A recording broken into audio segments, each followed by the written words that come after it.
On August 5th, 1996, I was a Windsor Police Auxiliary Officer. Late that afternoon, I was dispatched by the dispatch at Windsor Police to attend Sandpoint Beach for a possible drowning.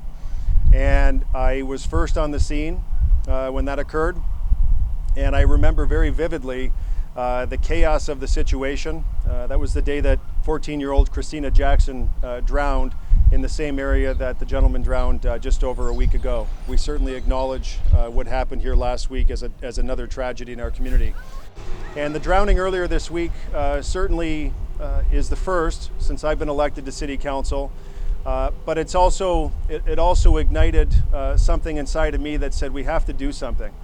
And it's not like we weren't doing something already, and I think it's important to recognize that because Windsor City Council and the plan to relocate Sandpoint Beach has been on the books for a number of years, and in fact City Council has already funded over $1 million in funding to make that project happen in our 10-year capital budget.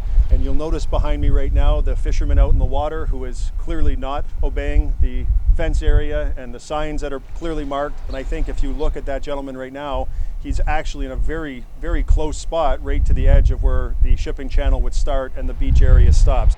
For several years, we've talked about the prospect of relocating Sandpoint Beach. In fact, it's part of our 10-year plan, as I mentioned earlier. City Council identified the funding for the environmental assessment that will be required before the project can get underway. Councillor Jeewen Gill has been working behind the scenes to advance this funding, which is currently on our books in 2024.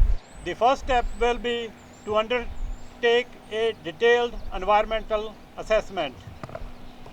At the next meeting of Windsor City Council on Monday, I will putting forward a motion to advance the funding for the EA for 2024 and begin the process immediately. The intent would be, again, depending on what the results of the environmental assessment are, to move it significantly more to the east, to create not a barrier or a barricade, but basically put a system in place to discourage people from going towards the area where we know that there's a known drop-off in currents, and then further enable us to make sure that people have the ability to swim in a nice size designated swimming area when the lifeguards are on duty for the season.